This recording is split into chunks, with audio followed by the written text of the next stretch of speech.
Toutes des idées dont on a entendu à certains moments différents échos, mais dont on n'a jamais abordé le front et dont on n'est jamais allé jusqu'au bout.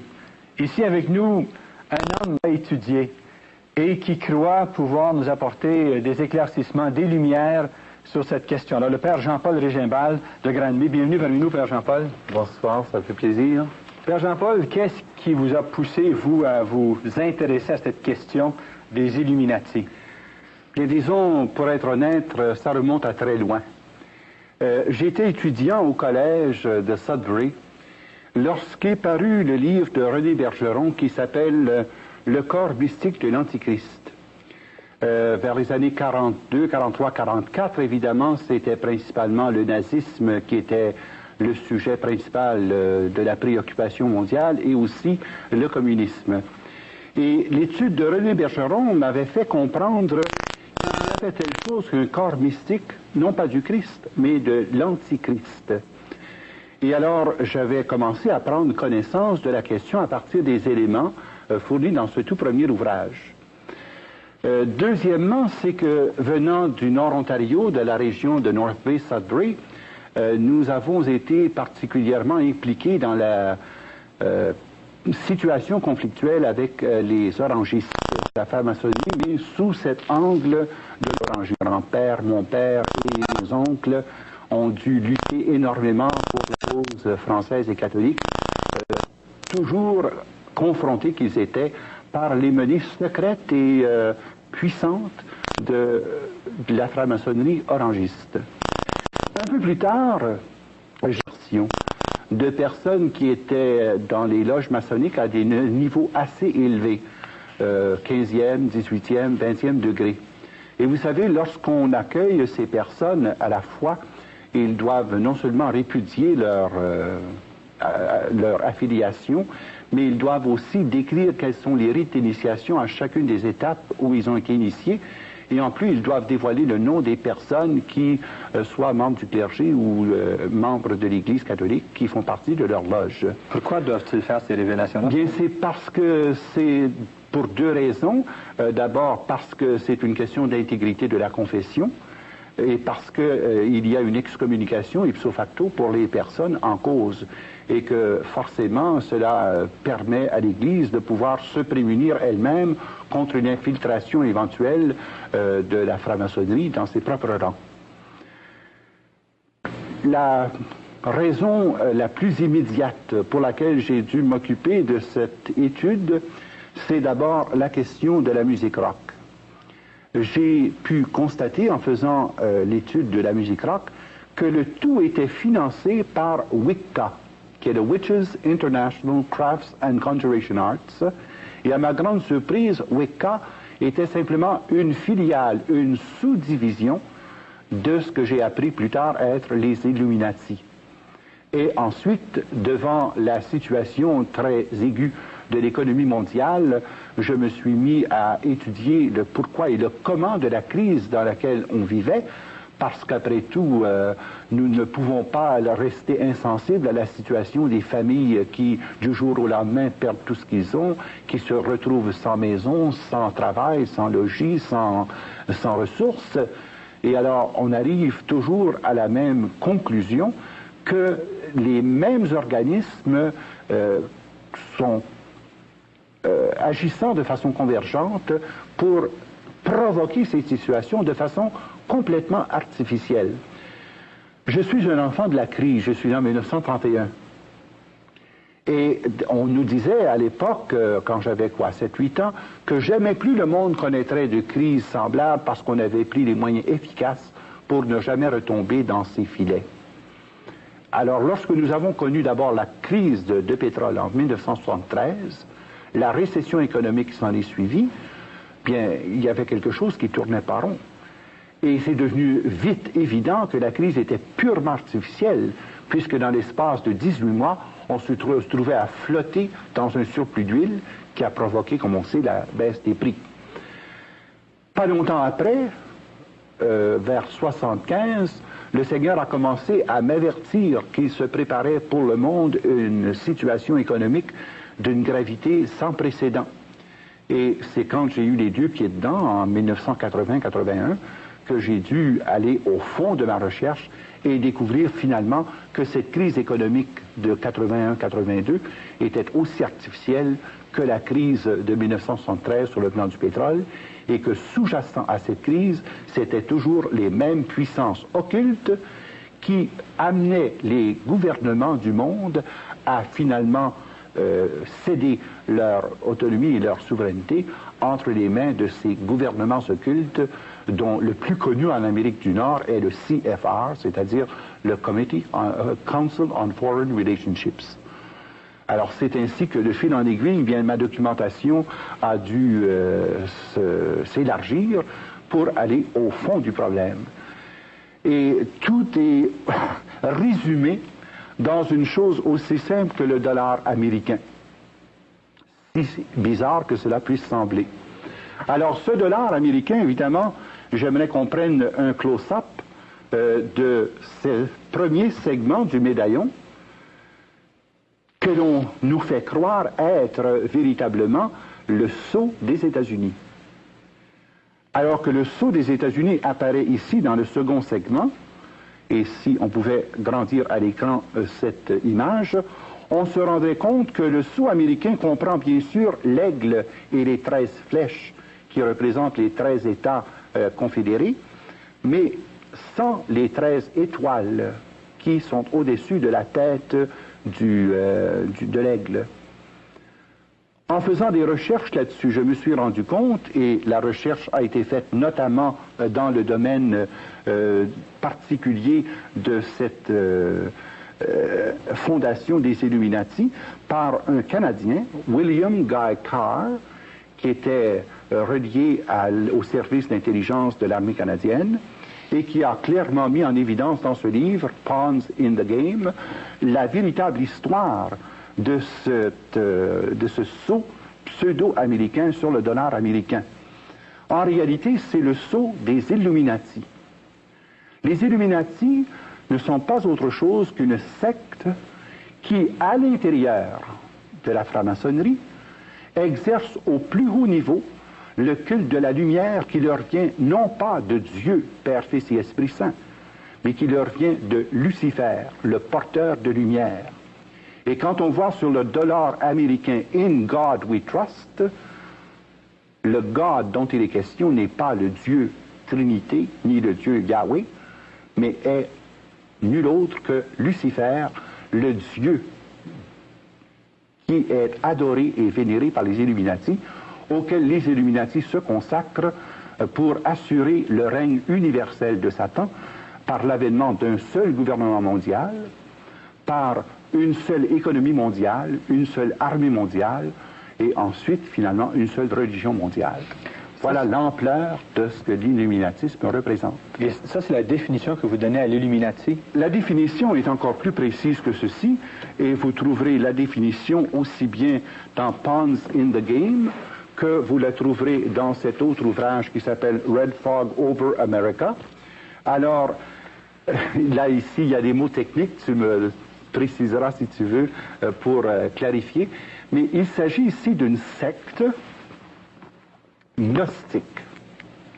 Donc, il s'agit de gnose, une secte gnostique d'origine manichéenne. Donc, c'est une déviation de la foi chrétienne où, selon la doctrine manichéenne, il y a le Dieu du bien et le Dieu du mal. Pour les Illuminati, le Dieu du bien, c'est Lucifer. Le Dieu du mal, c'est Yahweh. Et alors, ça explique pourquoi tout dans leur liturgie, dans leur littérature, dans leur pensée, dans leur action, il n'y a qu'un service et une allégeance possible, c'est l'allégeance à Lucifer. Pour que, grâce à leur action d'illumination, par voie d'initiation, ils puissent finalement amener le monde sous le régime universel et unique de Lucifer, prince de ce monde. Prenons les termes un à la fois. D'abord, une secte. Qu'est-ce qu'une secte? Nous savons que les loges maçonniques existent depuis 1730. Et il y a plusieurs loges maçonniques. Il y a la loge bleue, la loge blanche, la loge orange, la loge écossaise, la loge italienne. Bon. À l'intérieur de ces loges, il y a des sectes. Donc, c'est un secteur qui est parvenu à exercer le contrôle dominateur de la loge bleue, tout d'abord. Et cette secte est inspirée de la doctrine chrétienne, mais selon l'hérésie de Mani, de l'évêque Mani. C'est pour ça qu'on appelle ça le manichéisme, où il y a non pas un Dieu, mais deux dieux. Le Dieu du bien et le Dieu du mal. Alors, le mot secte réfère ici, à l'intérieur de loges maçonniques, oui, à une subdivision. Oui. Alors, ça veut dire ceci. Tous les maçons ne sont pas des illuminatistes, mais tous les illuminatistes sont nécessairement des francs-maçons. Il existe beaucoup de francs-maçons qui ne sont pas illuminatistes. D'ailleurs, les illuminatis ne sont pas intéressés par le petit féretin des francs-maçons du 10e, 9e, 8e, 7e degré. Les francs-maçons que nous connaissons habituellement, publiquement, là, ce sont ceux du 1er, 2e et 3e degré, comme les Shriners, par exemple, qui ont leur cirque et puis leur hôpital d'enfants. On connaît les Elks, on connaît certaines formes de loges maçonniques. Ça, c'est pour la bonne image sociale de la franc-maçonnerie. Mais au fur et à mesure que nous grimpons dans les échelles des 33 degrés de franc-maçon, eh bien là, on se rend compte qu'à partir du 20e degré, il y a consécration formelle à Satan. Avant d'arriver à ça, Père Régimbald, pourquoi dites-vous qu'elle est gnostique? Elle est gnostique parce que ceux-là seuls peuvent connaître le contenu de l'illumination qui ont été initiés. Dans la loge bleue, il y a 33 degrés d'initiation. Et à chaque niveau d'initiation, il y a une nouvelle connaissance qui est communiquée. Le mot gnose veut dire une connaissance, mais une connaissance réservée uniquement aux initiés. Une connaissance qui est refusée à ceux qui ne sont pas initiés. C'est pour ça qu'il y a une différence entre la gnose et la foi. La gnose procède par voie initiatique, la foi par proclamation ouverte de la parole de Dieu. Alors, c'est dans ce sens-là qu'il s'agit d'une gnose, donc une secte gnostique de caractère manichéenne, parce qu'on croit qu'il n'y a pas un Dieu mais deux dieux. Et comme il s'agit des plus hauts niveaux de la franc-maçonnerie, eh bien, il y a un contrôle qui s'exerce sur tous les niveaux inférieurs. Or, ce qui se passe au niveau des Illuminati, c'est ceci. Les Illuminatistes procèdent par l'initiation des 7 degrés selon le rite écossais, ce qui les conduit automatiquement au 20e degré de la loi par voie initiatique, les 20 degrés comme les maçons ordinaires, si on veut. Eux court-circuitent le système et arrivent très vite à la plus haute forme de domination qui s'exprime par cette pyramide. La pyramide est le symbole privilégié de la maçonnerie. Et ce symbole recouvre un contenu considérable, car on sait que dans la pensée gnostique, comme dans la pensée initiatique, la pyramide est le signe de la puissance. Mais ce qui est particulier chez les Illuminati, c'est que vous avez des gens qui occupent les plus hauts niveaux de contrôle, d'abord à partir des 13 prêtres druides qui directement et concrètement consacrent les initiés à Satan et qui doivent présider à tous les rites formels des Illuminati dans le monde. Et ce sont les mêmes 13 qui exercent leur puissance aussi bien au niveau de l'Amérique du Nord par le CFR dont j'ai parlé il y a un moment, qu'ils le font en Europe par la synarchie, qu'ils le font ensuite par le truchement des Illuminati italiens et arabes, et finalement, vous avez l'autre qui s'appelle le Round Tables, qui contrôle tout le Commonwealth. Alors vous avez des grandes familles qui sont consacrées à Satan au plus haut sommet des Illuminati, notamment les familles Rothschild. Et quand je dis Rothschild, vous savez, il faut faire faut comprendre une chose, il ne s'agit pas seulement de la famille du baron de Rothschild, ça c'est une branche des Rothschild, qui contrôle toute l'économie française.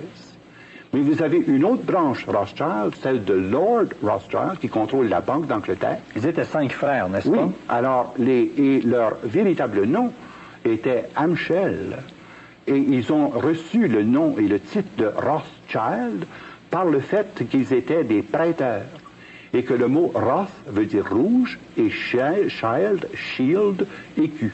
L'écu rouge était le symbole des prêteurs. Et comme ils avaient prêté notamment au prince de Savoie, comme ils avaient prêté au roi de France, comme ils avaient prêté au roi d'Italie, eh bien à ce moment-là, les redevances étaient, comme ils ne pouvaient pas remplir leurs obligations, de leur confier des baronnies et des lordships. Et c'est ainsi que les Rothschild ont contrôlé un grand secteur, notamment en Europe, c'est-à-dire la France, la Suisse et l'Angleterre. Et par l'Angleterre, le contrôle du Commonwealth. Mais en Amérique, ça a été principalement la famille Rockefeller. Et beaucoup de gens ne savent pas que les Rockefeller ne sont pas juifs. Les Rockefeller sont français. C'est de Roquefeuille. Et les Rockefeller ont construit leur fortune aux États-Unis et pour réussir en Amérique, ont pris le nom de Rockefeller. Mais originalement, c'était des Huguenots français qui ont quitté la France à cause de la persécution, qui finalement se sont établis sous le nom de Rockefeller et ont créé l'empire que nous connaissons. Et la pyramide que j'ai ici présentement illustre l'empire Rockefeller qui contrôle non seulement l'Amérique du Nord, mais qui contrôle aussi tous les intérêts affiliés des multinationales sur le plan économique. Vous parlez de prêtres druides et ensuite vous parlez des Rothschild, des Rockefeller. Oui. Dites-vous que les Rothschild et les Rockefeller, les chefs de ces grandes familles-là et d'autres, sont des prêtres druides? Ils ont des prêtres druides à leur service, comme par exemple en Écosse, dans la région immédiate de Glasgow, il y a le château Rothschild qui abrite un des principaux temples sataniques où annuellement les 8 grands chefs du monde se rencontrent avec les 13 du Coven. Et ce sont les mêmes 13 prêtres druides qui sont les personnes consacrées au culte de Satan et qui doivent présider au contrat satanique à l'intérieur et de la franc-maçonnerie et des Illuminati. Parce qu'au sommet, francs-maçons et Illuminati se confondent. Tandis qu'en bas de l'échelle, disons en bas du 20e degré, quelqu'un peut être franc-maçon sans jamais avoir même entendu parler des Illuminati. Et c'est ça qui est la confusion. Maintenant, d'autre part, en dessous des 13 qu'il y a ici, là, les 13, parce que pour faire un coven, il faut 13 prêtres, vous avez les 33 grands initiés. Ça, ce sont les 33 chefs du 33e degré qui nécessairement appartiennent aux 8 familles dont j'ai mentionné les noms, qui, eux, contrôlent les 500 Bilderbergers. Et c'est intéressant parce que tout récemment avait lieu à Montebello la 24e rencontre des Bilderbergers. En juin 83, n'est-ce pas? En juin 83. Et cette rencontre de Montebello était capitale et devait se faire avant la rencontre de Williamsburg parce qu'on décidait de mettre en marche le nouveau système monétaire pour le monde pour 1986. Il fallait donc que les 500 Bilderbergers établissent leur décret avant que les ministres des Finances puissent prendre leurs décisions pour orienter l'économie vers l'intégration du Cashless Society pour 86.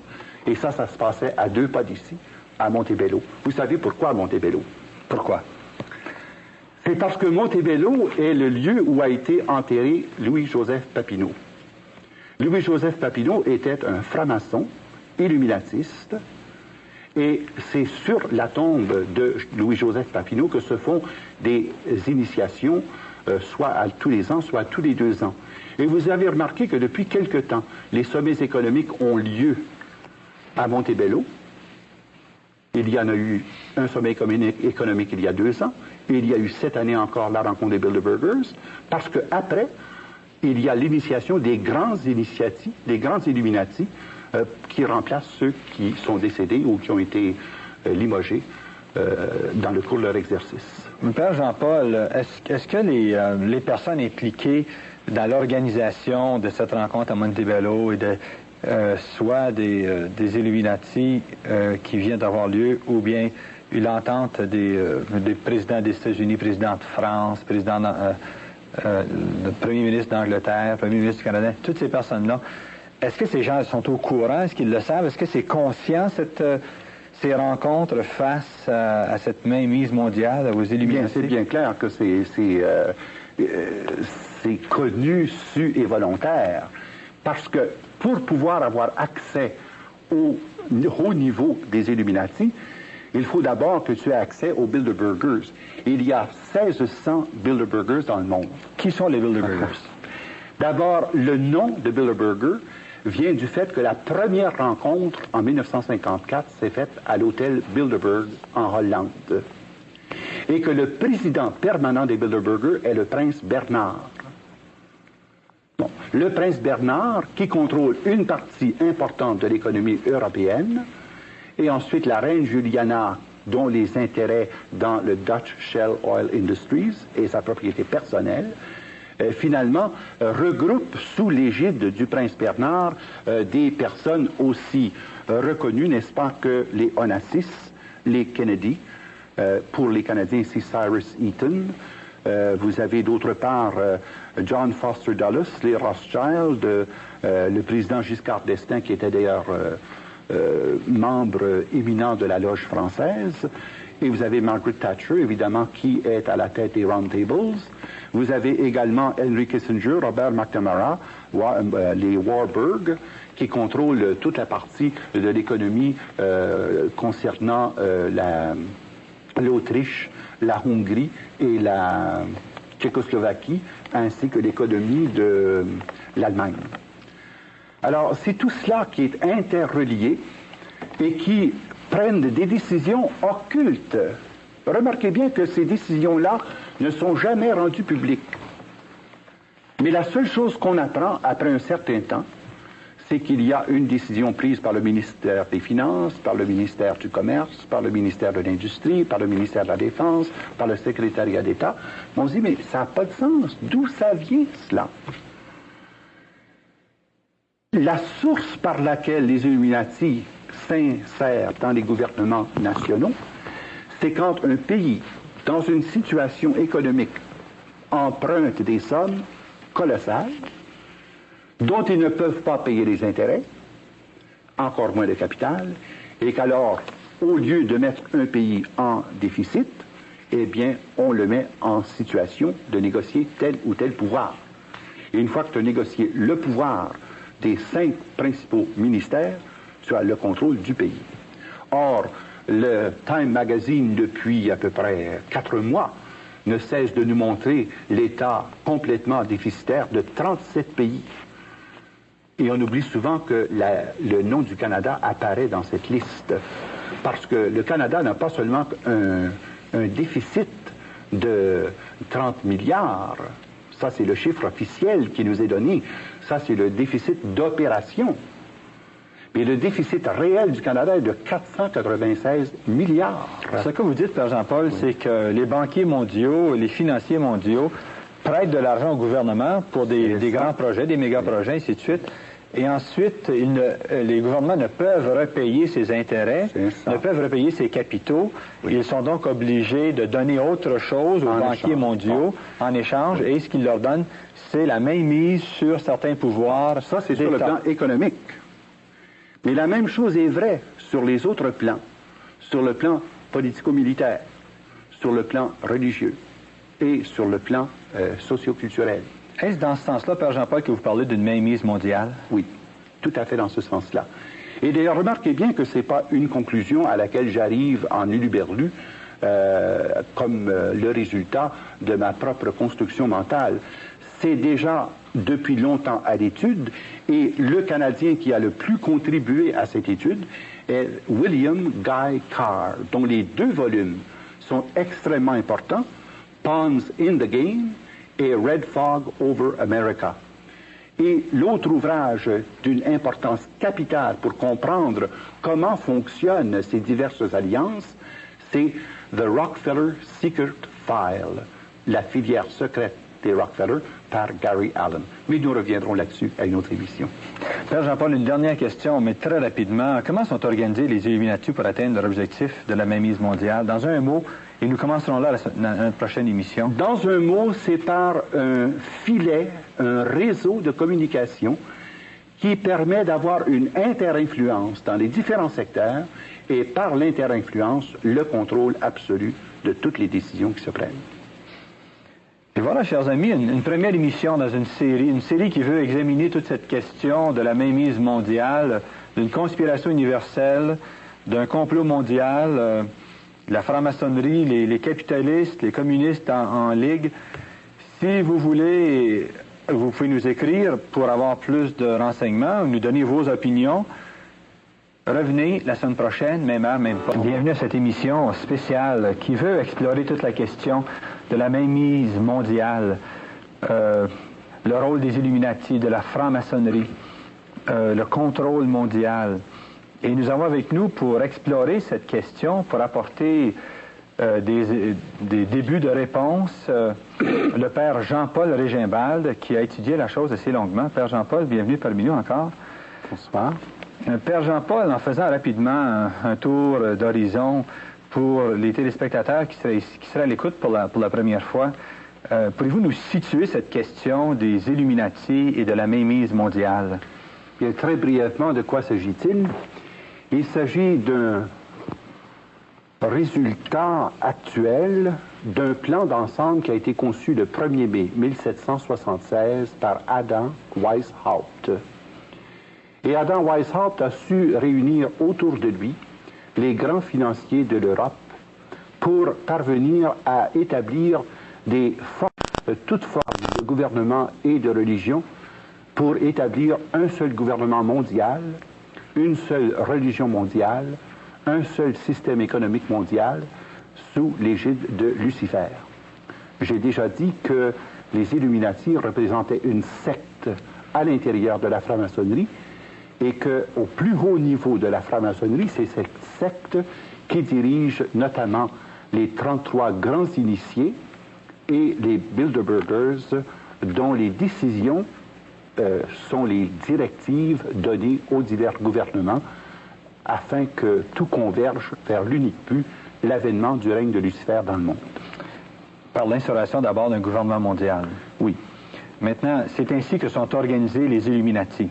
Oui, ils sont organisés d'abord, comme je l'ai montré ici, de façon pyramidale.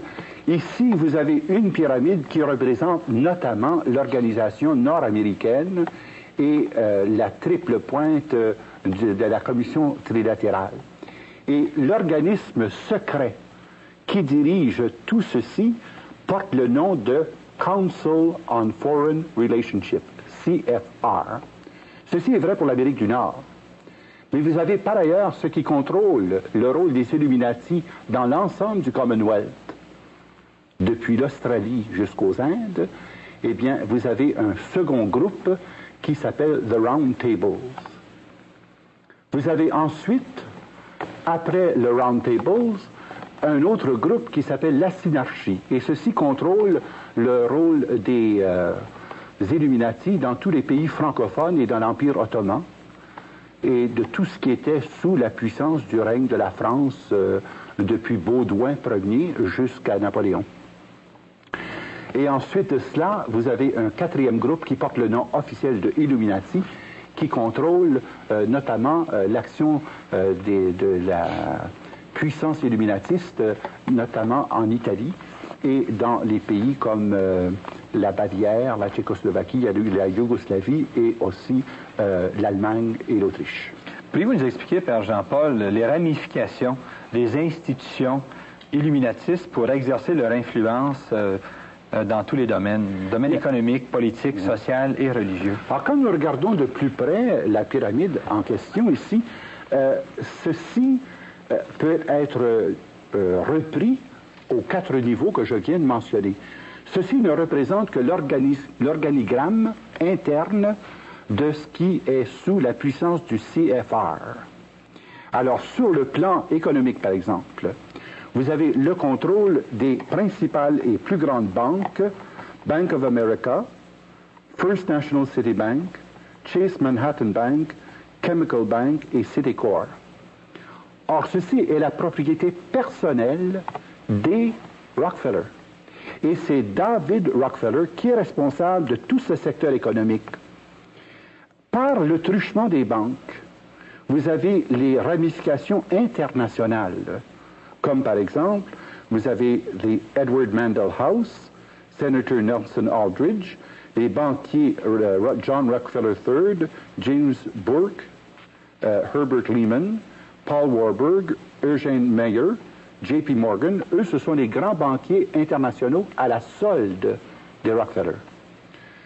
Maintenant, ils ont, en plus des banques, le contrôle des principaux trusts, notamment les grandes voies aériennes, comme par exemple Pan American Airlines, Northwest Airlines, Long Island Lightning, tout ce qui concerne l'électricité, et ensuite, évidemment, tout le pétrole. Et le livre The Rockefeller File détaille d'une façon très précise toutes ces ramifications dans le domaine des trusts, des compagnies pétrolières, des directorats et des interdirectorats. Car vous avez, par exemple, 300 organismes qui sont dirigés par 61 directeurs qui siègent sur tous les bureaux de direction. De sorte que toutes les décisions sont toujours concertées à partir des directives qui sont reçues par David Rockefeller. Bon, ça c'est sur le plan économique. Parallèlement au plan économique, vous avez le plan politico-militaire. Le plan politico-militaire est sous la responsabilité de Nelson Rockefeller. Et ce n'est pas par hasard qu'il s'est présenté à la vice-présidence des États-Unis. Ce n'est pas par hasard qu'il a toujours été près de chacun des présidents américains, car n'oubliez pas qu'une des conditions pour être président américain, c'est d'être du 33e degré de franc-maçonnerie. C'est une condition sine qua non. Le président Ford, Carter, Nixon, Kennedy, le président actuel... sont tous des 33e degrés de la franc-maçonnerie. Tous? Tous. Sans exception? Sans exception. Et ça, c'est vraiment, ça a été une très grande surprise pour moi concernant Kennedy, car je pensais que Kennedy faisait exception, mais la réalité est tout autre, et on s'en rend compte quand on lit les filières des responsables qui se sont agrégés au CFR en cours de route. Et c'est par le CFR que les Canadiens sont arrivés aussi au poste aux États-Unis.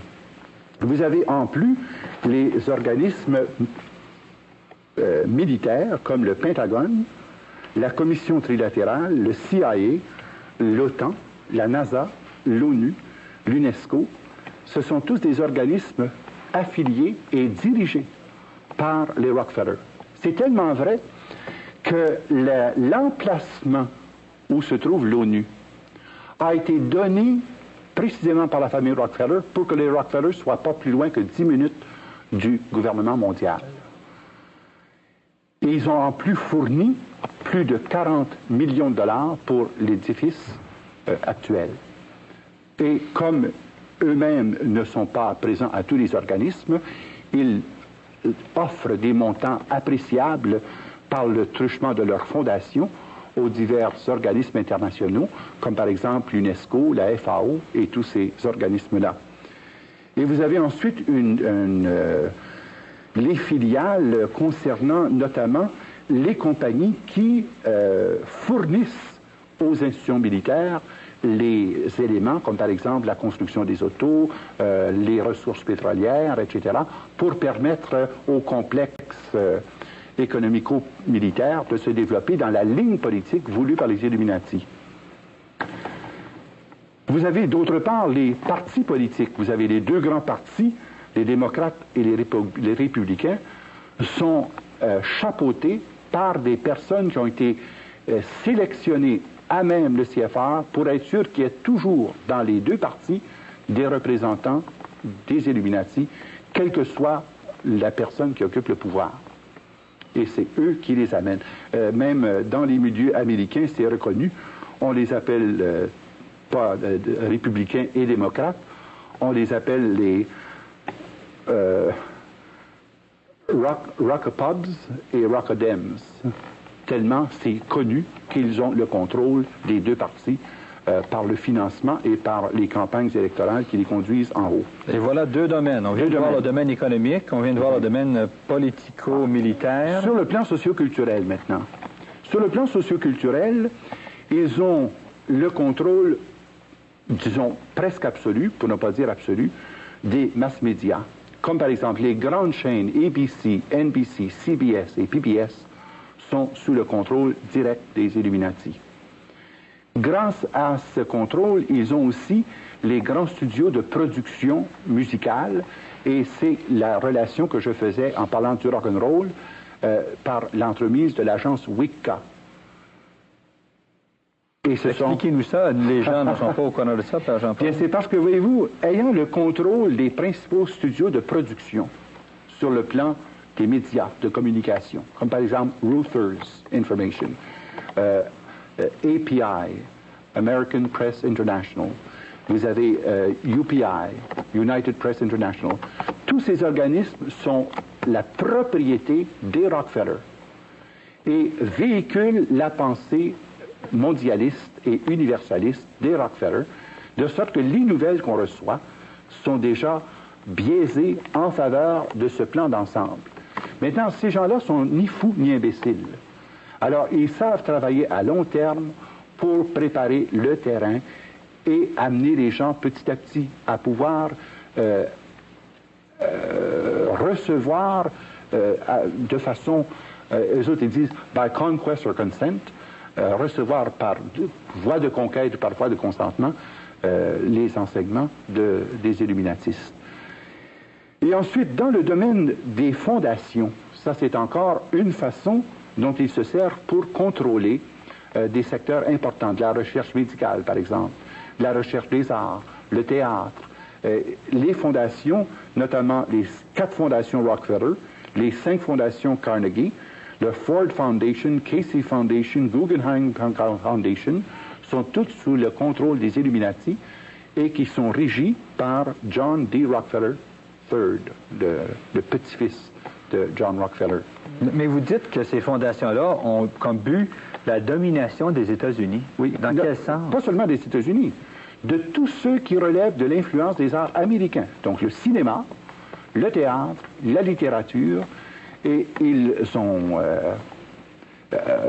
avancé des milliards en dollars pour promouvoir, comme par exemple dans le cas de la musique rock, eh bien, c'est des millions de dollars, des milliards de dollars dont il est question. Mais c'est la même chose dans le domaine de la fondation sur la recherche médicale, où la pensée de cette recherche médicale est fondée sur une notion matérialiste de l'homme, sur la notion d'efficacité de l'homme. Donc, on a favorisé la recherche sur les moyens de contrôle des naissances. On a favorisé les moyens aussi de pouvoir évaluer le rendement efficace de l'homme pour pouvoir retirer par voie d'eugénisme ou par voie d'euthanasie ceux qui ne sont pas conformes à l'objectif visé. Mais ce sont les fondations, et la raison pour laquelle ces fondations-là ont été établies, c'est pour se soustraire à la loi de l'impôt. Le revenu quotidien de l'Empire Rockefeller est de 3,4 milliards par jour. Et ces gens-là ne payent pas un sou de taxes. 3,4 milliards par jour. Oui, parce qu'ils ont un contrôle à peu près complet de tous les domaines financiers, économiques, politiques et militaires.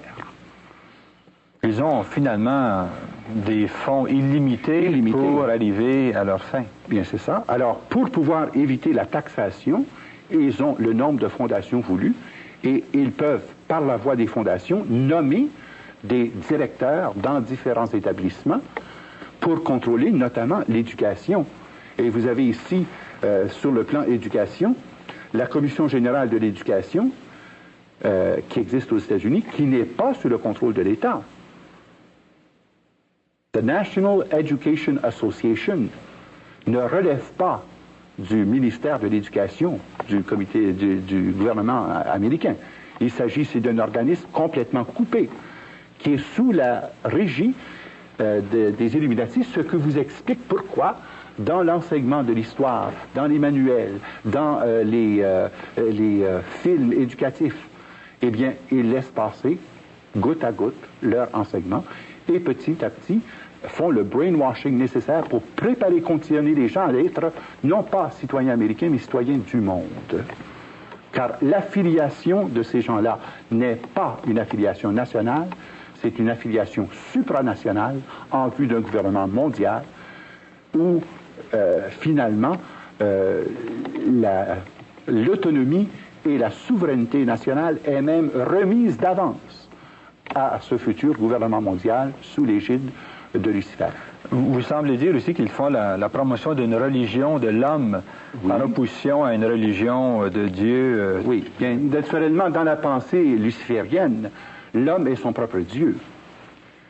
Et dans la, si on peut appeler ça une théologie, la théosophie, et aussi dans ce que je disais, cette pensée gnostique manichéenne, ils ont perverti le sens de Dieu. Le vrai Dieu d'Abraham, d'Isaac et de Jacob est considéré comme le Dieu du mal. Et l'autre Dieu, le vrai Dieu qu'il faut servir, c'est Lucifer. C'est lui qui est le Dieu de puissance. C'est lui qui est le Dieu de la beauté, le Dieu de l'argent, le Dieu de la force, le Dieu de la victoire. Alors c'est une perversion systématique, mais tout cela est fait très doucement, en mettant l'accent sur l'homme. L'homme n'a développé que 10% de son potentiel, mais l'homme en réalité est un Dieu. Dieu universel n'est que la somme totale des énergies cosmiques. Et tous les enseignements, et c'est notable que dans les fondations, sur le plan socioculturel et le plan religieux, on favorise par exemple la fondation Kesey. Et on favorise aussi le mind control, comme par exemple le Dr Murphy, la méthode da Silva, les grands maîtres. Tout cela est publié, produit et encouragé et financé par le CFR américain. Maintenant, sur le plan religieux, il y a plus que cela. Non seulement ils ont établi le culte satanique de façon légale, car il y a 7 églises sataniques aux États-Unis qui ont une reconnaissance légale par charte, sans but lucratif. 7 églises sataniques. Et vous les avez ici, notamment, vous avez l'église de Wicca, the Wicca Church of America, l'église de tous les mondes, le vestibule de l'art d'Aquarius, j'aimerais qu'on revienne là-dessus tout à l'heure, si tu veux bien, la fraternité satanique de l'Amérique, ça c'est l'église à laquelle appartenait Charles Manson, et ensuite vous avez l'église de Scientologie, l'unité, les écancars, l'église en marche vers le jugement, et ce qui est connu aussi de façon mondiale, c'est les Rose-Croix.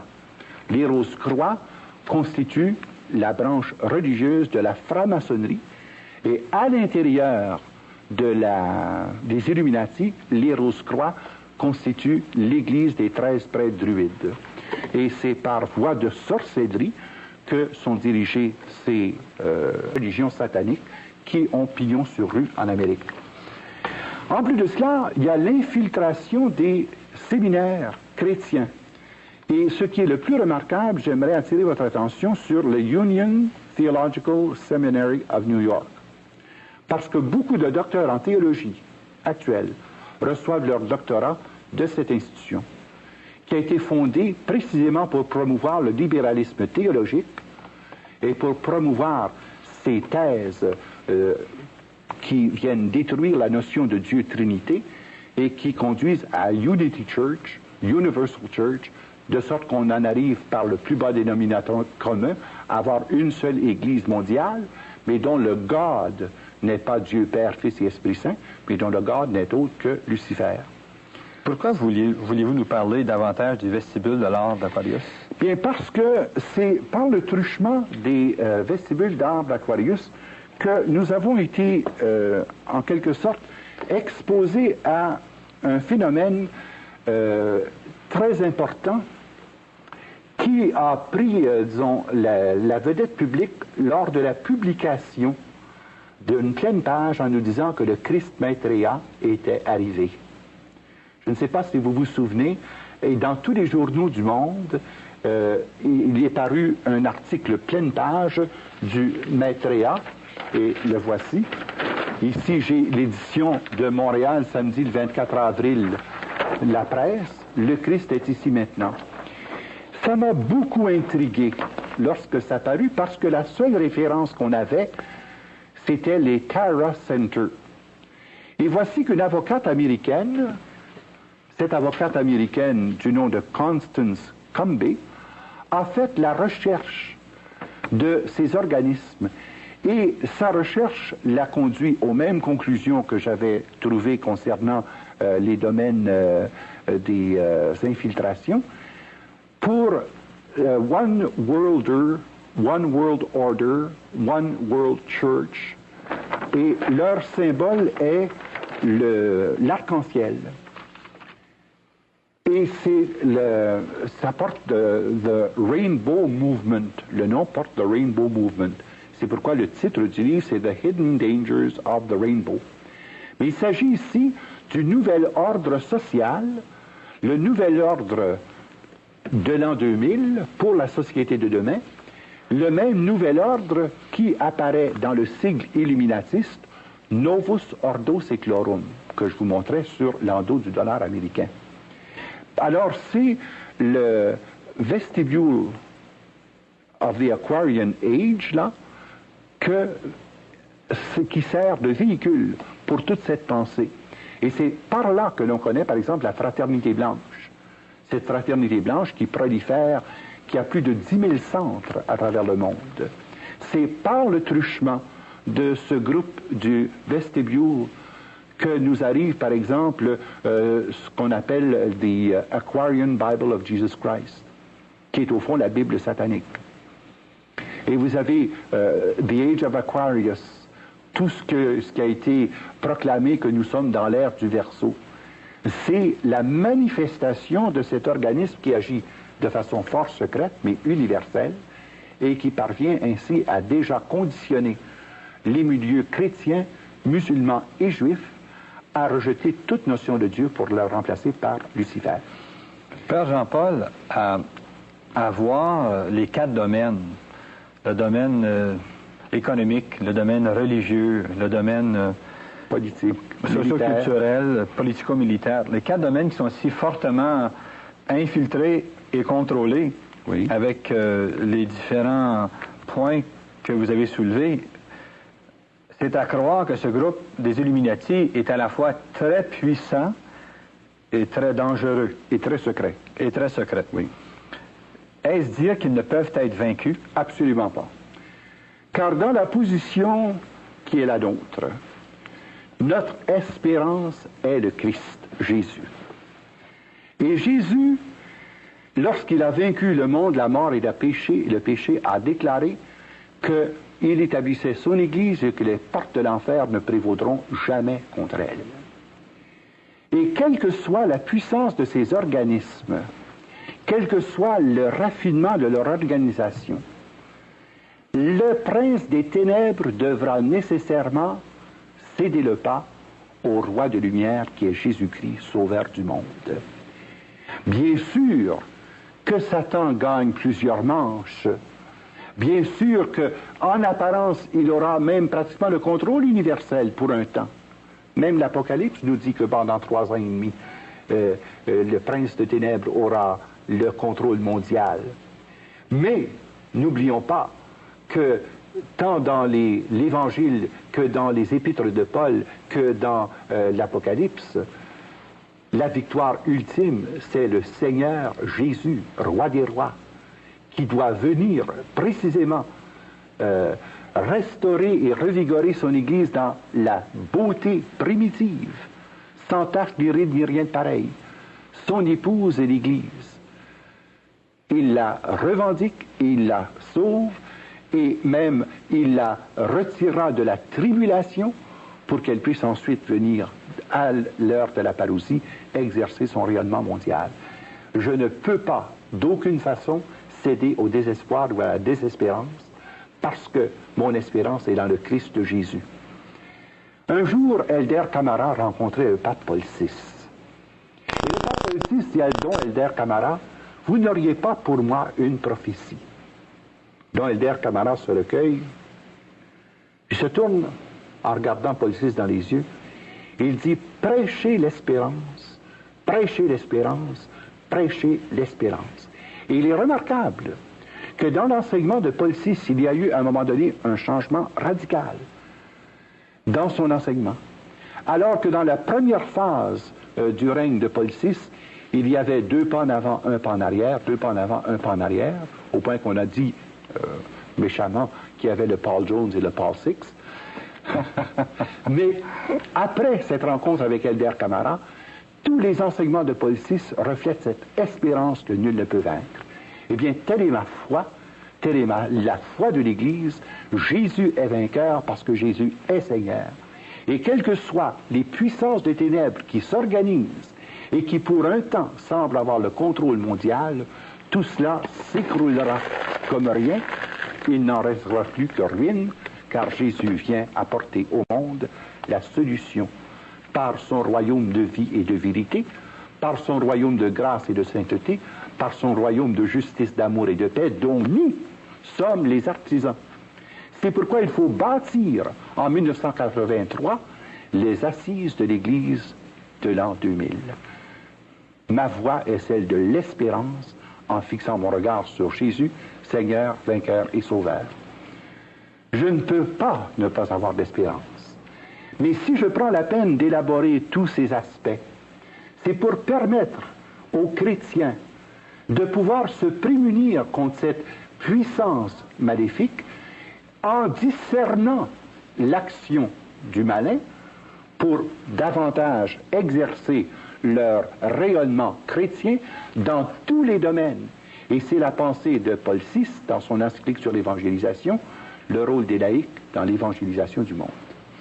Chers amis, notre série se poursuit la semaine prochaine en examinant des efforts pratiques que chacun d'entre nous on peut entreprendre pour s'assurer d'une réussite. Gimbald cherche à nous expliquer ses idées sur le complot universel, la conspiration mondiale des Illuminati qui cherche à prendre le contrôle mondial par l'économie afin d'établir un gouvernement mondial.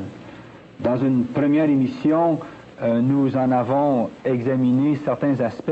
Dans cette émission-ci, nous désirons examiner le complot dans sa dimension universelle, dans sa dimension mondiale. Bonjour Père Jean-Paul et bienvenue encore cette semaine à cette émission. Bonsoir Henri, salut bien à tous les auditeurs. Père Jean-Paul, si on prend cette première charte, Oui. Pourriez-vous nous expliquer l'organisation et ce que cette charte représente? Oui, pour bien comprendre le complot dans son caractère universel et mondial, il faut bien comprendre que il y a une structure interne qui regroupe, par exemple, pour l'Amérique du Nord et les régions qui sont atteintes par la Commission trilatérale, tout repose sur le CFR. Et il faut bien distinguer ici une chose, il ne s'agit pas du Foreign Relations Committee, qui relève du président des États-Unis, mais il s'agit du Council on Foreign Relations, qui est complètement indépendant et qui est complètement occulte. Et si on veut des explications plus complètes sur la nature du CFR, voici 2 volumes d'une extrême importance, The Invisible Government de Dan Smoot. Parce que c'est le caractère occulte du CFR qui a permis la mise en marche d'abord d'une base économique très solide pour ce qui est de l'Empire Rockefeller, la Chase Manhattan Bank, la First National City Bank de New York, l'International Basic Economic Corporation, la Chemical Bank, Bank of America et Citicorp. Un point que le public ne sait pas en général, c'est que quand on parle de la Banque d'Amérique ou de la Banque du Canada ou de la Banque de France ou de la Banque de Belgique, ces banques-là sont des propriétés privées. elles ne sont pas sous la coupe du gouvernement et sous l'autorité du président ou du roi de ce pays-là. On croit, par exemple, que la Banque du Canada relève du gouvernement canadien. Il n'en est rien. Elle appartient à l'Association des banquiers du Canada. Les banques Chase Manhattan, First National City Bank, Chemical Bank, Bank of America sont la propriété de l'Empire Rockefeller. Le CFR vient coordonner les activités des Illuminati dans les trois Amériques et dans les régions affectées par le rayonnement de ces banques, et d'autre part a servi pour exercer son pouvoir sur les taux d'intérêt et sur la masse monétaire par le Federal Reserve Bank. Là encore, le Federal Reserve Bank n'est pas sous la juridiction du président des États-Unis. La Federal Reserve Bank est sous la responsabilité et la gérance du CFR. C'est donc dire que ce sont les banquiers qui établissent les lois, qui gouvernent les banques aux États-Unis. Et finalement, ils sont tellement puissants qu'ils peuvent eux-mêmes nommer les présidents grâce aux campagnes électorales qu'ils subventionnent. Vous savez, par exemple, que le président Taft était absolument opposé à la création de la Federal Reserve Bank en 1911.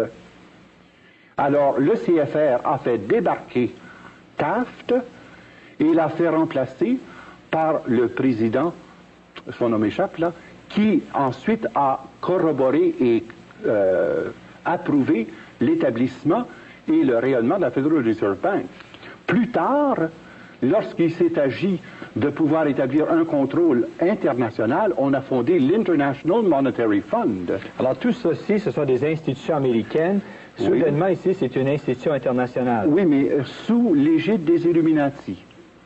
Et ensuite, on a créé une banque des ententes internationales pour permettre des prêts entre nations. Et finalement, pour coiffer le tout, le World Bank, qui au moment de cette étude était sous McNamara. Or, vous avez ce schéma qui se répète pour le rôle des Illuminati en France et dans les pays francophones. Et à ce moment-là, ça prend un autre nom, ça s'appelle la synarchie. Mais la synarchie n'est que l'expression concrète du rôle des Illuminati en France, qui s'appuie sur l'empire monétaire des Rothschild et qui trouve ses champs d'exercice par les ressources de Lazare Frères, Paribas, Banque nationale de Paris, Banque du Luxembourg, Banque suisse, Banque ottomane, Banque de Belgique. Est-ce que les gens qui demeurent en Europe connaissent le terme synarchie? Oui, c'est un terme qui revient assez souvent parce que la synarchie est, je dirais, très étroitement reliée au Grand Orient de France et on connaît aussi l'influence énorme des Rothschild. Parce qu'ils ont une action prépondérante dans tout le domaine de l'industrie de base et dans tout le domaine financier, tant sur le plan bancaire que sur le plan des trusts et des prêts. Connaissez-vous le sens étymologique du mot synarchie? Oui, c'est un groupe arcais qui dirige de façon harmonieuse pour réaliser le plan du gouvernement mondial. Mais on ne peut pas penser à un gouvernement mondial tant qu'on n'a pas établi solidement le contrôle économique de la base et qu'on n'ait pas établi une relation verticale avec le moyen universel qui va permettre l'établissement du gouvernement mondial. Donc, ce qu'il fallait faire, c'est la Banque mondiale. Et ça existe déjà. Ce ne sont pas des projets à venir. Tous ces institutions-là existent et le sont par et à travers la puissance de la synarchie.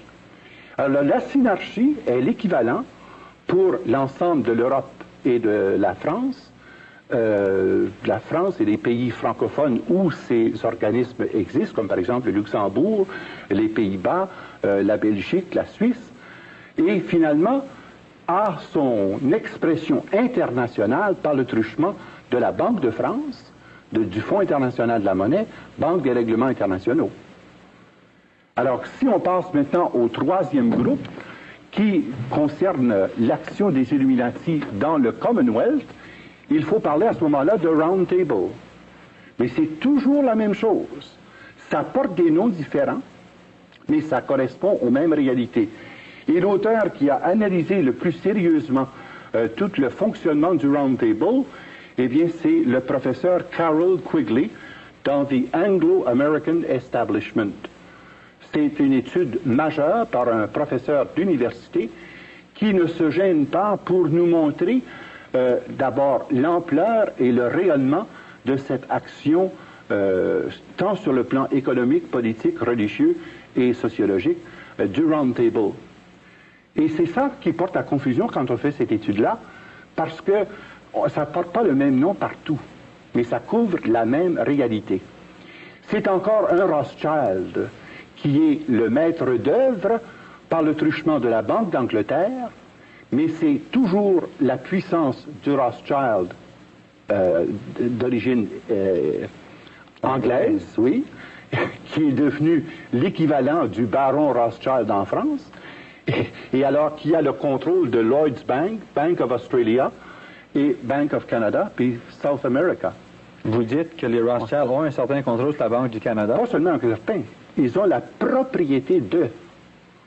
Et c'est ça qui est inquiétant parce que, on pourra le voir dans les explications qui viendront, que finalement, ce sont eux qui établissent de façon pratiquement unilatérale et les taux d'intérêt et la fluctuation des prêts et des capacités d'emprunt et qui peuvent paralyser un pays ou monter un pays selon les décisions unanimes des 13 grands chefs du Coven. Alors, ce sont eux qui décident des transferts de fonds de pays à pays. Comme vous avez actuellement, vous avez 37 pays en situation de banqueroute. Par l'International Monetary Fund, on est venu à bout de pouvoir répartir la dette sur une plus longue période, mais à condition qu'on nomme tel ministre de la Finance ou tel sous-ministre de la Défense et tel Illuminati qui viendra agir à ce niveau-là pour pouvoir exercer l'emprise de ce pays afin que ce pays consente ultimement à faire partie du gouvernement mondial. Ensuite, par l'intermédiaire du Bank of International Settlement, eh bien là, à ce moment-là, on fait des transferts massifs. Ici, il s'agit habituellement des montants de l'ordre de plusieurs milliards. Et avec l'appui du World Bank, eh bien, on consolide le tout pour permettre à l'action des Round Table de se manifester. Je vais vous donner un exemple bien simple. Dans Quigley, dans Carroll Quigley, ici, là, on dit clairement, et on le démontre, preuve à l'appui, qu'il n'y a pas un seul gouverneur général du Canada depuis Lord Grey qui n'était pas un Illuminati. Tous ont été des Illuminati, sauf le général Vanier, parce que lui est arrivé au poste de gouverneur général du Canada par le truchement de sa carrière militaire et par le rôle diplomatique qu'il a joué dans le monde. Alors ce sont quand même des choses étonnantes à découvrir. Et le Round Table a autorité et puissance non seulement en Angleterre, mais dans l'ensemble de ce qui était autrefois l'Empire britannique et qui est devenu aujourd'hui le Commonwealth. Est-ce que ces pays ici ont déjà pris position face à un gouvernement mondial? Oui. D'abord, le Canada a signé son adhésion au gouvernement mondial à 2 reprises. Sous Pearson en 1972 et ensuite sous M. Trudeau le 7 janvier 1981. À l'instigation d'ailleurs du Dr McGuigan, qui est un des illuminatistes notoires, qui est une cheville ouvrière de ce plan d'ensemble. C'est très sérieux ce que je dis là, parce que ça veut dire que déjà, en principe, le Canada est prêt à abandonner sa souveraineté et son autonomie en faveur d'un gouvernement mondial, et toutes les banques au Canada, sauf 2, sont déjà intégrées sur le plan monétaire et sur le plan du Cashless Society. Nous avons déjà signé notre adhésion à cette société sans argent dont nous parle le docteur Mary Relf dans son livre When Money Fails et The New Money System. La preuve, c'est que la plupart des gens peuvent se rendre à leur banque, insérer leur carte et ils demandent, entre autres, est-ce que tu as ton numéro d'identification personnelle? Have you got your NIP? Hein? Alors, c'est le NIP, c'est le numéro d'identification personnelle qui te permet d'avoir accès à ton compte de banque et grâce au barcode system, eh bien, à ce moment-là, facilite l'intégration universelle de tout ce qui nous amènera à une société sans argent d'ici 1986. Et ça, c'est entièrement conçu, désigné et mis en œuvre par les Illuminati mondiaux. Allons maintenant au dernier tableau qui nous fait comprendre ce qui se passe en Italie, ce qui se passe en Autriche, en Tchécoslovaquie, en Suède. Alors vous avez les Illuminati, ça porte proprement le nom des Illuminati, et sous la tutelle des Warburg, des Krupp et des Tyson, eh bien vous avez la Banque de Suède, la Banque de Tchécoslovaquie, la Banque de Munich, la Banque de Francfort, la Diskontogesellschaft, Banque d'Autriche, Banque de Hongrie, Banque d'Italie. Alors tout cela est contrôlé par les Illuminati. On a eu un exemple flagrant de cela lorsque la Banque ambrosienne a fait faillite et que Silvestro Calvo, comme on le sait, a été exécuté et pendu sous le pont Blackfriars il y a quelques mois à peine. Parlez-nous un peu de ça. Là. Bien, ça se rattache directement à une enquête qui a été faite à la demande du gouvernement italien, qui se rendait compte qu'il y avait de l'infiltration illuminatiste dans son gouvernement. Il y a une enquête qui a démontré qu'il y avait 469 membres du gouvernement, du Parlement, je devrais dire, lesquels étaient impliqués à tous les niveaux, sur le plan de la défense, sur le plan de l'économie et sur le plan des banques et des placements. Et finalement, on a eu 269 condamnations. Et dans cette mise en lumière du propagande des doués, eh bien, il y a eu l'éclatement, notamment, de la banque ambrosienne qui nous a conduit à cette impasse tragique que nous connaissons pour l'Italie. Et naturellement, ce qui est en train de se passer, et je dis cela intentionnellement parce que nous parlerons quels sont les moyens pratiques d'action, eh bien, ce qui s'est passé, ça a été le courage de démasquer l'action du propagando doué en Italie, qui a finalement mis en lumière jusqu'à quel point les Illuminati s'étaient infiltrés partout, j'ose même dire jusqu'au Vatican, et qui finalement ont préparé les esprits à un éventuel nouvel ordre séculier, Novus Ordo Seculorum, mais sous l'égide des Illuminati, pour être finalement sous l'égide universelle, non pas d'un gouvernement mondial, mais de Lucifer lui-même. Maintenant, le président de cette banque est mort, et c'est lui qu'on a trouvé sur le pendu au Friars. Oui. Maintenant, il y a eu une enquête de réouverte, parce qu'on a cru d'abord qu'il s'agissait d'un suicide. À la requête de l'épouse de Silvestro Calvo, il y a eu une enquête de fait, et on s'est rendu compte qu'il avait été transpercé des 2 poignards, car dans les rites de consécration à Lucifer, rendu au 20e degré de consécration, on consacre les épées qui serviront à notre propre exécution si jamais on défaille aux engagements de silence. Et alors, on a trouvé Silvestro Calvo pendu, mais on s'est rendu compte qu'il avait été en plus transpercé de 2 épées.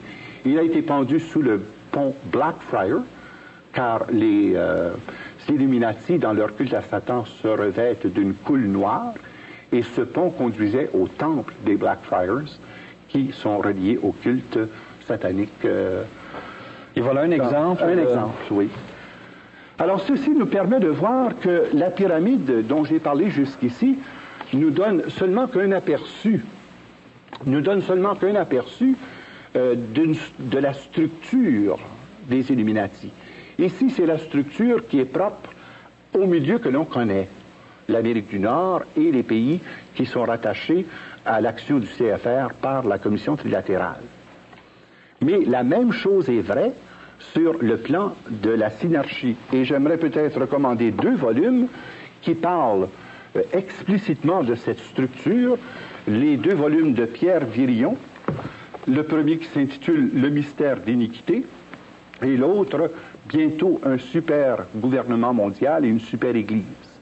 Alors c'est le plan synarchique qui prend sa source dans le plan d'Adam Weishaupt, mais qui trouve aussi son explicitation par des personnes comme le chanoine Rocca et par plusieurs autres apostats qui sont à la base de ce rayonnement pour la conquête du monde. J'aimerais aussi peut-être dire un autre mot sur une série d'ouvrages qui nous seront précieux, je pense, peut-être ici en prenant quelques ouvrages clés.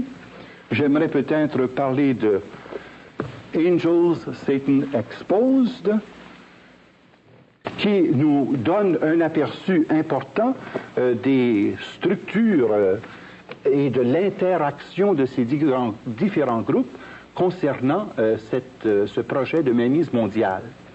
J'aimerais aussi parler des ouvrages de Willard Cantillon, qui a consacré plusieurs études à cette question de l'argent et du système monétaire mondial, avant le docteur Mary Relf. Alors, il s'agit de Money Master of the World, et un ouvrage best-seller qui vient de sortir il y a quelques mois à peine, The Moneylenders de Anthony Sampson, où vous avez ici une étude aussi brillante et aussi vigoureuse que celle de Quigley concernant The Anglo-American Establishment. J'aimerais peut-être aussi dire un autre mot de cet ouvrage français, Jacques Bordiot, Une main cachée dirige, qui nous permet de voir davantage ce qui se passe sur le plan européen, sur le plan asiatique et sur le plan de l'Europe de l'Est. Alors que jusqu'à présent, les livres comme le CFR, None Dare Call It Conspiracy, None Dare Call It Treason sont davantage des livres qui traitent de la situation en Amérique du Nord et dans le complexe, je dirais, de cette forme d'action et d'éducation qui débouche sur la mainmise des diverses avenues du pouvoir au pays. Un autre point, je pense qu'il serait important de souligner à ce moment-ci, c'est tout ce qui concerne le ravage de la foi. Car n'oublions pas que, comme je vous ai dit, les Illuminati constituent une secte gnostique d'origine manichéenne. Et vous avez deux livres qui sont actuellement des best-sellers, qui nous font comprendre une chose. Comment se prennent-ils pour pervertir la foi? Vous avez ici un ouvrage de langue française qui s'appelle Jésus ou le mortel secret des Templiers. Vous avez là une illustration concrète de la perversion que l'on peut faire de l'Écriture sainte, de la vie de Jésus, du ministère et de la mission de Jésus, et voici quelle perception les initiés francs-maçons du Grand Orient, les initiés des Rose-Croix et les initiés Illuminati ont de Jésus. C'est là-dessus qu'ils se basent. Voici l'ouvrage clé qui est l'Évangile selon saint Barnabé, qui en fait est un évangile apocryphe, mais qui, étayé de tellement d'érudition, nous laisse pantois sur le plan de la foi et rase à la base le fondement de la divinité de Jésus-Christ, de sa mission, de sa mort et de sa résurrection. Le second livre, qui est un best-seller, qui est maintenant aussi en anglais et en français, The Holy Blood and the Holy Grail. Ce sont trois journalistes britanniques qui ont fait une étude approfondie d'une situation bizarre concernant la recherche du Saint Graal. Et point par point, ils en sont venus à découvrir que derrière les Illuminati des temps modernes, il y avait à la base l'action du prieuré de Sion. Retenez bien cette expression-là, le prieuré de Sion. C'est connu dans certains pays, et notamment ici en Amérique du Nord et en Russie, sous le nom des... Donc on a voulu faire croire à un complot de la juiverie internationale pour la domination mondiale. Et ce n'était en somme que les initiés du prieuré de Sion qui ont conçu et développé le plan que Adam Weishaupt mettra au point pour détruire non seulement la foi, mais pour détruire aussi les pays chrétiens et tous les pays où les croyants exercent un rôle prépondérant. Devant une telle attaque, Père Regimbald, quelle place faites-vous à l'espérance? La première place. Parce que, voyez-vous, il ne faut jamais oublier une chose. Lorsque le prince des ténèbres se démène et se dévoile comme il le fait aujourd'hui, c'est parce que son heure de défaite n'est pas loin. Habituellement, lorsque Satan se déchaîne et qu'il est obligé de se manifester avec tant de puissance, c'est que l'Esprit Saint est à l'œuvre. Et si je parle de ces questions-là présentement, c'est précisément parce que l'heure est venue de faire la lumière du Christ pour projeter cette lumière dans les œuvres de ténèbres des Illuminati. Si nous pouvons parler comme nous le faisons, sans crainte et sans peur, c'est parce que l'espérance nous habite. Jésus est venu apporter au monde la lumière qui sauve. Et c'est Jésus qui est le sauveur du monde. C'est Jésus qui est le rédempteur de l'homme. C'est encore Jésus qui est la réponse à l'attente universelle des nations et des peuples. Et les solutions de paix mondiale ne sont possibles qu'en passant par Jésus, à travers Jésus et en Jésus. Alors tous ces plans qui paraissent absolument extraordinairement inébranlables n'ont pas plus de puissance que les ténèbres devant la lumière. Si profonde que soit la nuit, il suffit d'un rayon de soleil pour chasser la noirceur. Si je parle de ces questions, ce n'est pas pour créer de la panique. Ce n'est encore moins pour créer le découragement. Nous avons la force d'être les enfants de lumière parce que nous sommes les serviteurs de la lumière du monde qui est le Christ, le Verbe incarné. Et notre mission à nous, c'est de dire la vérité qui rend libre. Et là, je m'adresse à vous, chers auditeurs qui m'écoutez. Vous pensez peut-être que nous sommes confrontés à des forces si gigantesques que nous sommes réduits à l'impuissance. Le mal n'a pas plus de force pour le mal que ne le laissent faire les gens de bien qui sont indifférents. Si je vous ai donné ces quelques informations, c'est pour vous permettre d'avoir la lumière nécessaire et la sagesse nécessaire pour exercer avec discernement et exactitude votre rôle d'évangélisation dans le monde d'aujourd'hui. Car nous avons, nous, la responsabilité d'établir sur la terre des hommes le royaume de justice et de paix que Jésus est venu inaugurer par sa première venue et qu'il viendra couronner par son avènement de gloire. Donc, loin d'être désespéré, loin d'être essoufflé, je me sens au contraire rempli d'espérance et de joie pour faire face à ces problèmes avec la certitude de la victoire de Jésus-Christ. Chers amis, la semaine prochaine, nous aborderons la question des Illuminati aux États-Unis. Et dans une quatrième émission, nous aborderons la question de la réaction. Comment faire pour combattre la contre-attaque? Sur le sujet en question. Oui, très brièvement, d'abord, il s'agit de se rendre compte d'une situation de fait. Depuis le 1er mai 1776, une action sur le sujet en question. Oui, très brièvement, d'abord, il s'agit de se rendre compte d'une situation de fait. Depuis le 1er mai 1776, une action concertée a été entreprise pour pouvoir établir un seul gouvernement mondial, un seul système monétaire mondial et une seule religion mondiale sous l'égide de Lucifer. J'ai essayé aussi de donner des illustrations concrètes de la structure et des organigrammes qui nous permettent de saisir le fonctionnement de cet ensemble qu'on appelle les Illuminati. Et ensuite, nous avons détaillé leur rôle dans chacune des parties du monde.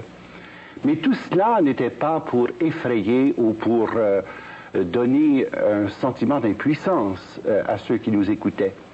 Au contraire, Nous devons prendre conscience que l'heure est venue pour chacun de nous engager de façon personnelle, de façon communautaire, pour apporter des réponses d'Évangile à un monde qui, hélas, pour le moment, a été trompé. Et c'est ça que j'aimerais que l'on comprenne. Toutes les activités des Illuminati s'est fait de façon tellement occulte et secrète que nous étions en quelque sorte démunis, faute d'informations. Mais Jésus nous dit, c'est la vérité qui vous rendra libre. Mon but a été de donner des sources de renseignements pour nous permettre d'abord de cerner dans la vérité la nature et l'ampleur du problème, afin de pouvoir, dans un second temps, insérer notre action évangélisatrice et pastorale de façon efficace, afin précisément de hâter cet avènement de la civilisation d'amour pour l'an 2000. Père Jean-Paul, avez-vous des suggestions pratiques à proposer pour empêcher cette mainmise mondiale par les Illuminati? Oui, j'en ai plusieurs. En effet, je pense qu'il est nécessaire de diviser ça peut-être en 3 segments.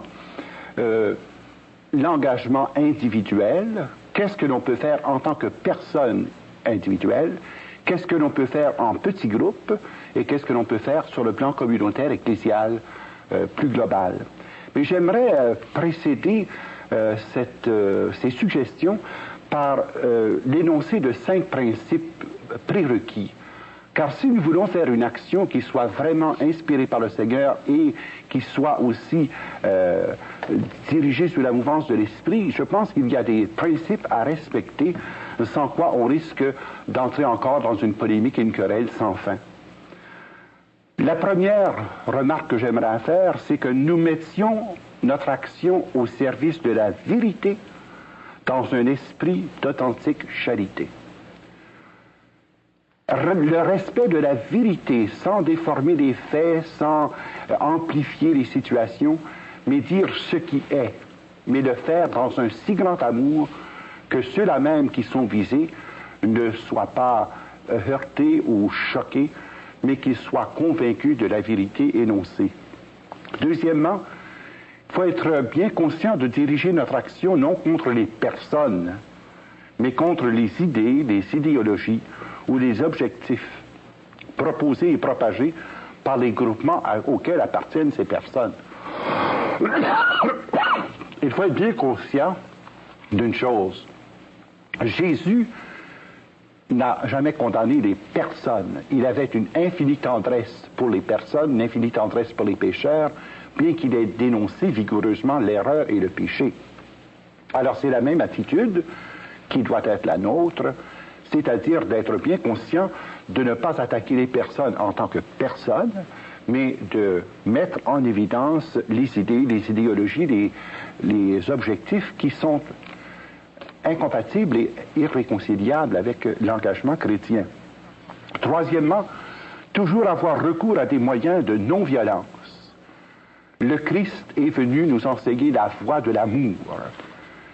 Et c'est dans la non-violence que notre action doit s'exercer, en respectant les moyens démocratiques, les moyens légaux, les moyens loyaux, respectueux des exigences de la foi chrétienne et de la dignité de la personne humaine. Autrement, notre action serait purement une nouvelle forme de politique d'inspiration religieuse qui conduit au pire fanatisme. Et là, je pense qu'on n'atteindrait pas du tout les buts visés. Quatrièmement, rédiger avec soin, c'est-à-dire avec précision et exactitude, les lettres, les mémoires, les documents que l'on destine au public, que l'on destine par exemple aux députés, que l'on destine aux divers ministres des divers services ou encore aux commissions royales d'enquête, telles la commission MacDonald, entre autres. Et toujours prendre bien la peine de vérifier nos sources et de dire explicitement quelles sont nos références, pas d'affirmation gratuite, pour être sûr qu'on soit au service de la vérité dans la charité. Et cinquièmement, éviter toute polémique stérile, toute confrontation hostile sous forme de croisade, par exemple, ou de chasse aux sorcières. Jésus nous dit clairement, la vérité nous rendra libres. Donc se mettre au service de cette vérité-là, en vue de la libération des cœurs et des esprits, mais Saint Paul nous avertit aussi. Il est beau d'avoir du zèle, mais si vous avez un zèle amer, vous ne glorifiez pas Dieu. Et je pense que si nous exhortons les auditeurs à un engagement, nous voulons les exhorter à un engagement tellement rempli d'amour et de vérité qu'il n'y a pas de place pour l'amertume, pour la haine ou pour le fanatisme sous quelque forme que ce soit. Maintenant, sur la question de l'engagement individuel, je pense que c'est important pour nous de bien comprendre une chose. On a pu être impressionné par la puissance de ces organisations occultes et on a pu être impressionné également par l'étendue de leur action. Mais n'oublions pas que nous sommes tous membres du corps du Christ. Nous sommes 750 millions de catholiques et près d'1 milliard de chrétiens. Si chacun individuellement assumait sa responsabilité chrétienne et un engagement sérieux selon son baptême et sa confirmation, bien là, à ce moment-là, ce serait très facile de pouvoir se désengager de cette espèce de machine énorme que l'on appelle d'ailleurs encore la bête. C'est le nom technique et officiellement reconnu pour cet immense organisme des Illuminati.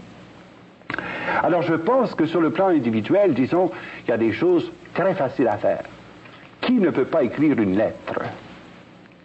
Alors, écrire personnellement à votre député, soit fédéral, soit provincial, des lettres exposant clairement vos vues et spécifiant les moyens que vous préconisez pour résoudre les grands problèmes concernant, par exemple, l'inflation, le chômage, mais surtout cette législation morale qui est en train de tuer la nation par voie de génocide.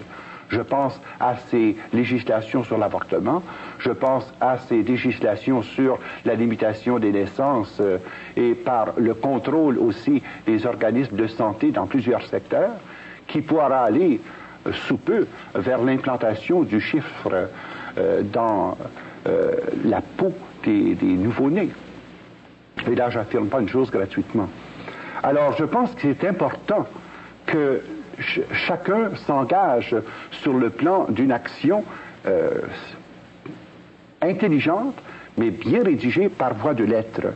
Deuxièmement, être personnellement engagé à fournir la documentation nécessaire dans les lectures que l'on fait, soit par exemple dans les journaux, dans les revues, pour pouvoir ensuite écrire aux ministres concernés, comme par exemple le ministre des Finances, le ministre de la Défense, le ministre des Affaires extérieures, afin que l'on puisse faire valoir dans la société démocratique où nous sommes la voix des chrétiens. Notre grand problème, vous savez, c'est que nous nous sommes tus trop longtemps. Et nous sommes victimes de notre silence maintenant.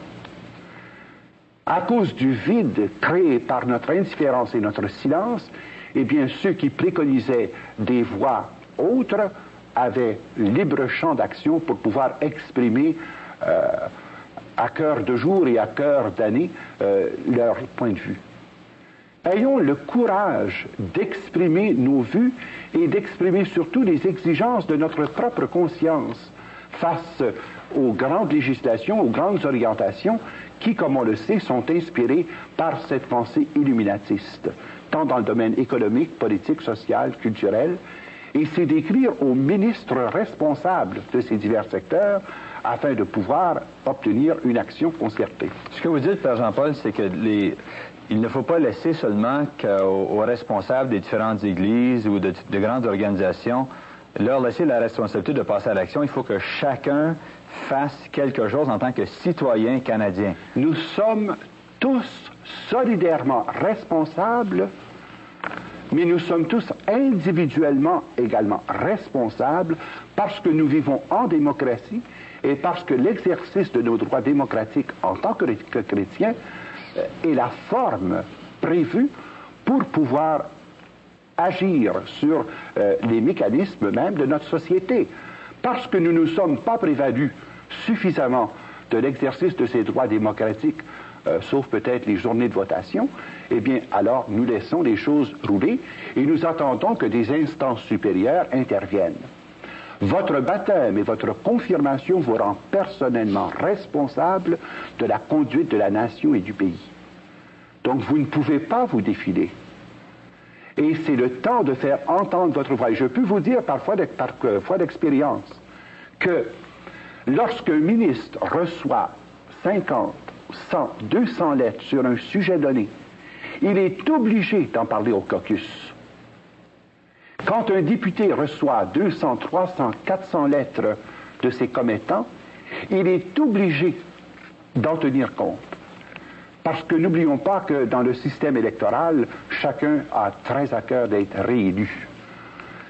Mais nous, comme chrétiens, est-ce que nous faisons entendre notre voix de façon suffisamment claire pour dire si telle et telle législation est passée, législation qui est carrément en opposition avec notre conviction de foi, eh bien à ce moment-là, je regrette, je ne peux pas supporter votre position sur le plan électoral.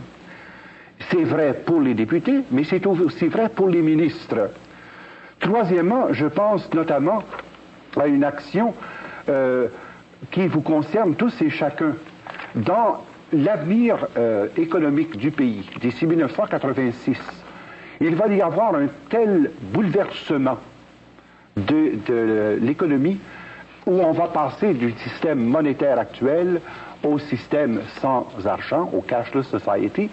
Il est vital et important que vous puissiez vous libérer dans les plus brefs délais de toutes les dettes hypothécaires et de tous les fardeaux financiers, surtout à haut intérêt, parce que précisément, c'est par ce truchement-là que vous allez être happé forcément dans le système du 666. Alors si on ne prend pas la peine, et cela peut se faire entre parents, entre amis, entre chrétiens, se soutenir mutuellement pour pouvoir éliminer dans les plus brefs délais possibles les grosses dettes et surtout les dettes à haut intérêt, eh bien, inévitablement, nous allons être happés dans le système et broyés finalement par les dents de la bête. Alors, je pense que sur le plan individuel, voilà des lignes d'action qui sont urgentes et il n'y a personne qui peut dire « je n'ai pas le temps d'écrire une lettre » ou « j'ai pas assez d'argent pour affranchir un timbre-poste ». Ça, c'est sur le plan individuel. Maintenant, il y a une action possible en petit comité d'études, et ça, je pense que c'est urgent. Que les comités d'études puissent se former, soit par exemple sur le plan paroissial, sur le plan des quartiers, sur le plan des groupes de prière, que des comités d'études, 7, 8, 10, 12 personnes, s'assoient vraiment pour étudier la situation et faire le tour de la documentation que nous avons présentée dans le cadre de cette émission. Et si jamais vous désiriez avoir plus d'informations sur le plan bibliographique, nous serons heureux de vous faire parvenir à l'adresse qui paraîtra à l'écran les informations nécessaires pour enrichir votre documentation. Mais c'est étonnant, tout ce qui peut être recueilli par 10, 12 personnes en chargeant une personne de découper les articles de journaux, une autre de faire le dépouillage des revues principales, une troisième qui peut faire peut-être le recensement des livres qu'on a déjà en sa possession, et ensuite une quatrième personne ressource qui est aux affûts de voir s'il n'y a pas des cassettes, s'il n'y a pas des vidéos cassettes qui sont en mesure d'enrichir la recherche du groupe. Et le deuxième point que je voudrais faire concernant cette étude de petits groupes, c'est l'étude des documents de l'Église. Vous savez, si nous en sommes rendus au point où nous sommes actuellement, c'est parce que la majorité des catholiques et des chrétiens se sont bouchés les oreilles depuis Léon XIII jusqu'à Jean-Paul II. On a voulu se faire une petite religion individualiste tranquille, sans tenir compte de la dimension de l'engagement chrétien social. Alors, il y a la doctrine sociale de Jésus-Christ qui est exprimée dans les grands documents de l'Église. Je pense pas seulement à Léon XIII, Rerum Novarum par exemple, mais je pense à Quadragesimo Anno. Je pense à une lettre qui a été tout récemment écrite au cardinal Roy, qui s'appelle Octogesima Adveniens. Je pense encore à ce document d'une portée remarquable de Jean-Paul II, qui s'intitule Laborem Exercens. C'est par le travail que l'homme atteint et affirme sa dignité d'homme. Et alors, tous ces enseignements doivent être étudiés en petits groupes, parce que ces enseignements contiennent des réponses directes concernant la fausse doctrine et les fausses orientations de ceux qui dirigent les destinées du monde à la lumière de l'illuminatisme. Est-ce que les saints-pères ont alerté les fidèles à différents moments au sujet des Illuminati de la franc-maçonnerie? Depuis 1738, il est sorti au moins 200 documents dénonçant d'une part la montée de ces diverses formes, que ce soit la franc-maçonnerie ou l'illuminatisme, ou encore le faux mysticisme de l'Allemagne. Là. Il y a des centaines de documents là-dessus, mais je pense notamment, par exemple, au document Pascendi de Saint-Pédis, qui justement fait la lumière sur cette question de l'influence du libéralisme économique, l'influence de la pensée capitaliste, et il prévoyait déjà l'influence du communiste, parce que c'était déjà dans l'air au moment où il a écrit. Et il montrait comment il y avait une concertation entre ces diverses formes d'économie mondiale qui entraîneraient l'humanité au bord du précipice. Pendant un certain temps, l'Église a même frappé d'excommunication tous ceux qui se joignaient à la franc-maçonnerie. Oui, et c'est encore vrai. Je pense qu'on a très mal compris le sens du droit canon qui vient tout juste d'être publié il y a quelques semaines à peine. Si d'une part on a retiré le mot franc-maçon en rapport avec l'excommunication, c'est que le numéro est maintenant plus vaste, parce qu'il n'y a pas seulement que la franc-maçonnerie qui s'engage à la destruction de l'Église. Donc on parle de tout mouvement qui complote, qui se concerte pour détruire la foi des fidèles et pour entamer l'unité de l'Église, eh bien sont frappés d'excommunication. Ce qui inclut les francs-maçons. Bien oui, mais c'est parce que au moment où le droit canon est sorti en 1917, c'était spécifiquement les francs-maçons qui étaient le groupe de pointe qui était dirigé contre la papauté et contre l'unité de l'Église. Alors vous aviez un groupe en France qui était le Grand Orient de France, d'une part, mais vous aviez les Carbonari en Italie. Et c'est pourquoi on a spécifié que l'excommunication visait les personnes qui étaient dans les loges maçonniques, et que cette excommunication ne pouvait être levée que par le Saint-Père en personne. Dans la nouvelle législation, le libellé du droit canon embrasse tout organisme, pas seulement que la franc-maçonnerie, mais tout organisme qui atteint et l'unité de l'Église, et l'intégrité de la foi, et la liberté religieuse des fidèles. Et alors, à ce moment-là, l'excommunication peut être relevée non plus par le Saint-Père, mais par les conférences épiscopales de chaque pays. Donc, nous voyons à ce moment-là comment l'Église s'est maintes et maintes fois prononcée, mais nous avions les oreilles bouchées. Et c'est pour ça que je voudrais m'adresser à vous, chers auditeurs. Ouvrez vos cœurs au divin Rédempteur. Ouvrez les oreilles de votre cœur à ce que l'Esprit dit à l'Église aujourd'hui.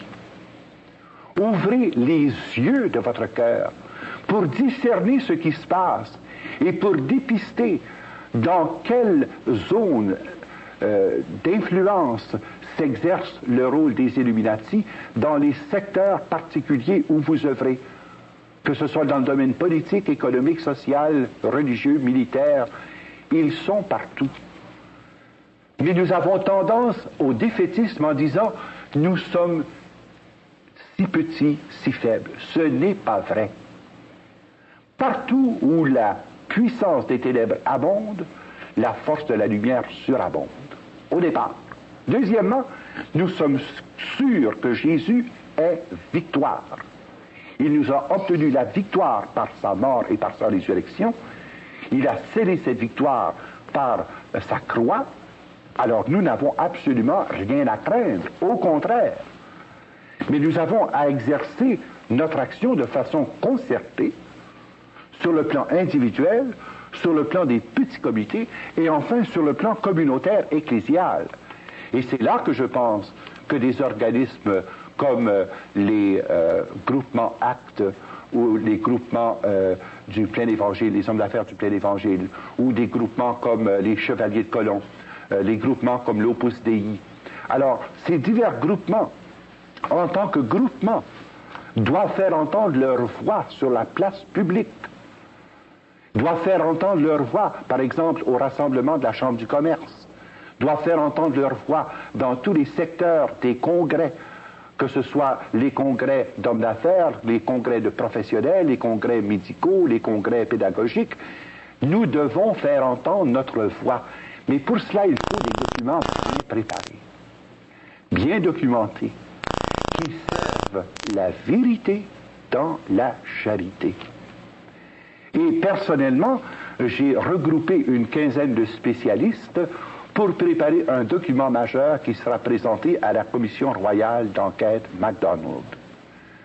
Et comme il s'agit de porter un jugement diagnostique d'une part sur la structure de notre économie et sur les causes de la crise économique actuelle, eh bien là, nous sommes en mesure d'apporter vraiment de la lumière pour apporter notre contribution en tant que chrétiens à bâtir ensemble un Canada qui soit vraiment sous l'égide du Seigneur Jésus-Christ. N'oublions jamais une chose, c'est que le Canada a été placé par les pères de la Confédération sous le dominion de Jésus-Christ. Et c'est du psaume 71 qu'est tirée la devise du Canada. Que ton règne s'étende d'un océan à l'autre, à mare usquad mare. Et c'est le psaume 71 qui a été l'inspiration d'appeler le Canada non pas une république, non pas un royaume, mais un dominion. Parce que c'est le terme qui était utilisé dans la version biblique que les pères de la Confédération ont consulté. C'est le dominion de Jésus-Christ. Et je souhaite, et je termine là-dessus, je souhaite qu'ensemble, comme chrétiens, nous nous donnions les moyens d'action par la télévision, par la radio, par les journaux, par les publications de toutes sortes, que nous puissions vraiment apporter notre collaboration entière pour permettre que cette voix de l'Église se fasse entendre sur la place publique. La place de l'Évangile, ce n'est pas d'abord et avant tout dans le sanctuaire du temple, mais la place de l'Évangile, c'est sur la place du marché. Le jour de la Pentecôte, les apôtres sont descendus sur la place du marché pour proclamer la bonne nouvelle de la résurrection du Seigneur. Et c'est sur la place du marché que nous devons faire entendre notre voix et que nous devons faire aussi intervenir notre action concertée pour que, au nom du Christ, en Église, nous puissions apporter des solutions neuves, des créations qualitatives originales, des solutions inédites aux grands problèmes qui concernent et notre nation et notre pays. J'aimerais peut-être que nous terminions avec un mot de prière. Seigneur notre Dieu, nous venons devant toi proclamer ta royauté d'amour. Nous venons proclamer ta souveraineté d'un océan à l'autre sur ce pays qui est sorti de tes mains et de ton cœur. Ce pays a été bâti par les pionniers de la foi et arrosé du sang des martyrs. Ce pays, Seigneur, tu l'as fait jaillir comme un avant-poste de l'évangélisation dans le monde actuel. Nous te demandons de susciter en ce pays des prophètes, des apôtres, des docteurs et des pasteurs selon ton cœur. Et Seigneur, adresse-toi à ceux qui sont présentement à l'écoute pour que leur cœur s'ouvre au divin Rédempteur. Amen. Bonjour, chers amis. S'intéresse au sujet depuis un certain temps. Il a écrit ce livre qui s'appelle Le Rock and Roll, viol de la conscience par les messages subliminaux.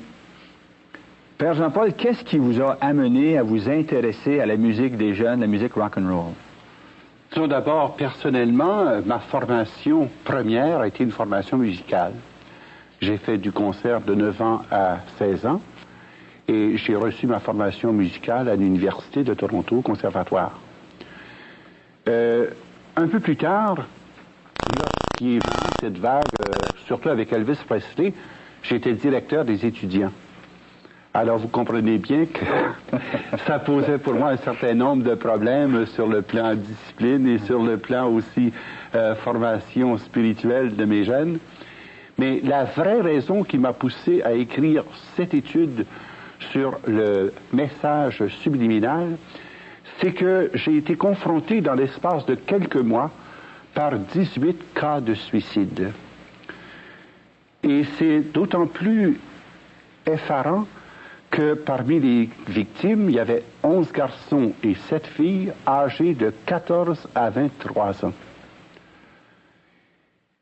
Lorsque j'ai fait l'étude des causes qui avaient conduit à ces suicides, j'en ai relevé un certain nombre, par exemple, des jeunes qui venaient de foyers séparés, divorcés, d'autres qui avaient connu des traumas familiaux, d'autres qui avaient connu des difficultés scolaires.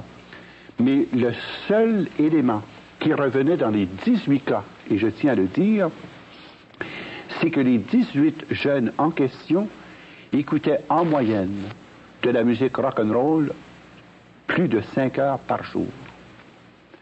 C'est ce qui m'a mis sur la piste en demandant aux parents des victimes de me passer les albums de musique que ces jeunes écoutaient. Et lorsque j'ai fait l'analyse du contenu, je trouvais bizarre que les 18 écoutaient le même genre de musique. Et j'ai dit quand même, ça ne peut pas expliquer que ça pousse au suicide. Il faut qu'il y ait autre chose.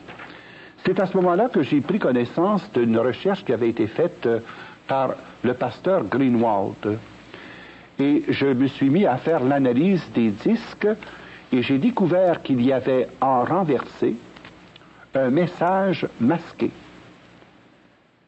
Ce message masqué qui a pour effet d'inciter les jeunes soit au meurtre, soit à la violence, soit au suicide, soit à l'usage de la drogue, soit encore à toute forme de violence. Mais mon père, vous dites, vous, que dans la musique rock and roll, il y a des musiques, il y a un message inversé, un message qu'on entend, qui ne sont pas les paroles même de la chanson, mais c'est des paroles surajoutées. C'est absolument vrai.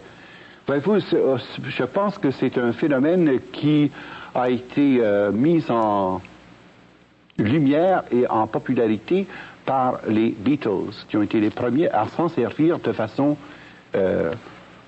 spécifique. Mais une fois le principe établi, eh bien, on a suivi la mode en ajoutant des messages de plus en plus directs et en ajoutant aussi des messages de plus en plus longs.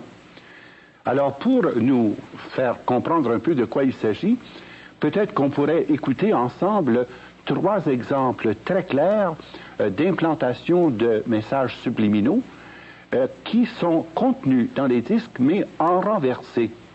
Alors, pendant que nous écoutons ces 3 exemples, nous pouvons regarder en même temps ce fameux album de Led Zeppelin.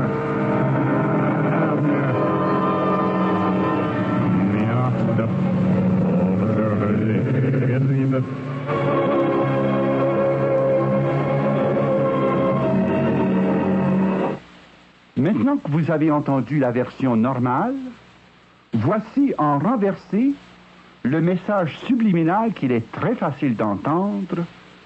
Music is reversible, but time is not. Turn back, turn back, turn back. de toute façon, ne comprennent pas l'anglais. Comment de tels messages dits dans une langue étrangère et de reculons peuvent-ils avoir une influence quelconque sur quelqu'un? Et alors, c'est toute la problématique, n'est-ce pas, de la puissance du subconscient de pouvoir reconstituer le message qui réapparaîtra, notamment en heure de crise ou en heure d'angoisse. Et nous avons pu contrôler, par exemple, au Japon, en Allemagne et en France, des groupes contrôle qui ne comprenaient absolument pas l'anglais, mais qui revenaient avec textuellement les mêmes paroles et les mêmes comportements. On savait déjà par les études sur la séduction subliminale combien était puissante la suggestion, même cachée, par exemple pour le marketing. Alors, des études ont été faites là-dessus, et notamment les études du docteur Chaloux, qui ont démontré aussi l'impact de la suggestion masquée pour transformer des comportements. Et c'est précisément en faisant des analyses contrôle de population, notamment de populations qui ne comprenaient absolument pas l'anglais, qu'on s'est rendu compte que ces mêmes phénomènes se produisaient et qu'il y avait des manifestations collectives qui correspondaient aux suggestions subliminales contenues dans les divers disques. Père Jean-Paul, je vois que vous avez apporté beaucoup de pochettes, de disques. Pourquoi les apportez-vous, Père Jean-Paul? Bien, c'est parce qu'il y a des contenus très importants dans ces pochettes de disques. Vous avez par exemple ici Sabbath, Bloody Sabbath. On sait que le groupe Black Sabbath a été fondé par Ozzy Osbourne. Mais ce disque, précisément, vient nous parler du sacrifice humain dans le cadre du culte à Satan. Ici, vous avez le S satanique, le S éclair, nous montre le dieu du rock'n'roll, c'est le dieu Thor, ce dieu qui est l'objet du culte des prêtres druides. Ici, vous avez un exemple très clair de profanation, où on a pris le Saint-Suaire de Turin comme modèle, et le groupe Black Sabbath voulait demander, exhorter les jeunes à la violence de masse, et ils ont exposé devant leurs yeux, non pas le Saint-Suaire de Turin, mais la similitude de ce Saint-Suaire dans le visage de Satan. Ici, vous avez la perversion des anges qui s'ennuient tellement au ciel que pour trouver un peu de calme et de sérénité, qu'ils doivent apprendre en enfer à fumer leur pot et puis à jouer au gambling. Ici, vous avez la fameuse maison de Aleister Crowley. Cette maison joue un rôle très important dans l'histoire du rock'n'roll, surtout depuis les Beatles. Cette maison a été achetée par Jimmy Page, et c'est dans cette maison que plusieurs groupes se sont formellement consacrés à Satan, notamment le groupe The Who, les groupes Black Sabbath, les groupes de Ozzy Osbourne, et c'est dans cette maison que Jimi Hendrix a connu la mort. Père Jean-Paul, parlez-nous donc d'Ozzy Osbourne.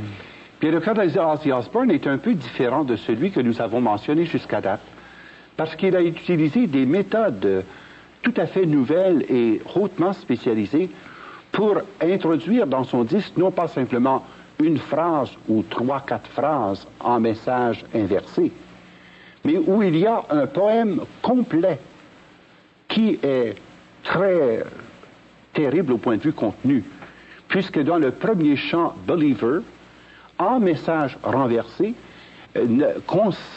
concerne une relation homosexuelle avec Satan.